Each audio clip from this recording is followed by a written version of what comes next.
Welcome to one TV health. పిల్లల ఆహారంలో ముఖ్యంగా తీసుకోవాల్సిన విటమిన్ల గురించి ఇవాళ మనం తెలుసుకుందాం.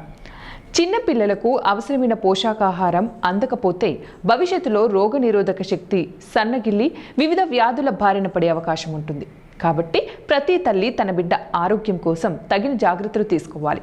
ఆ సమయంలో వారికి ఎలాంటి ఆహారం అవసరమో తెలుసుకుని వాటిని అందించాలి. ముఖ్యంగా పిల్లల ఆహారంలో కొన్ని రకాల విటమిన్లు తప్పకుండా తీసుకోవాల్సిందే అంటున్నారు పోషకాహార నిపుణులు. అవేంటంటే విటమిన్ ఏ. ఇది పిల్లల మానసిక శారీరక ఎదుగుదలకు తోడ్పడుతుంది.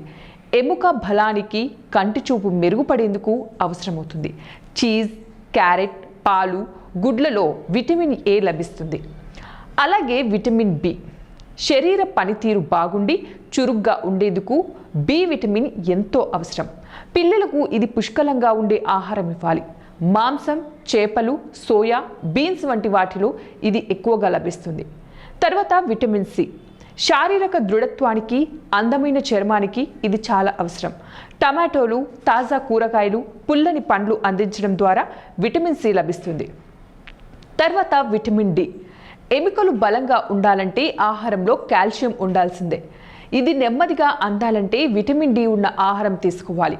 పాలు, పాల ఉత్పత్తుల్లో ఇది లభిస్తుంది. దీంతో పాటు ఉదయం వేళ సూర్యరశ్మి పిల్లలకు అందేలాగా జాగ్రత్తలు తీసుకోవాలి. తర్వాత ఇనుము. ఇది రక్తాన్ని అభివృద్ధి చేస్తుంది. పాలకు, ఎండు ద్రాక్ష, బీన్స్, ఇతర ఆకుకూరల్లో ఇది లభిస్తుంది. సో మరి ఇవ్వండి ఇవాల్టి తాజా టిప్స్. మరిన్ని టిప్స్ కోసం చూస్తూనే ఉండండి వన్ టీవీ హెల్త్.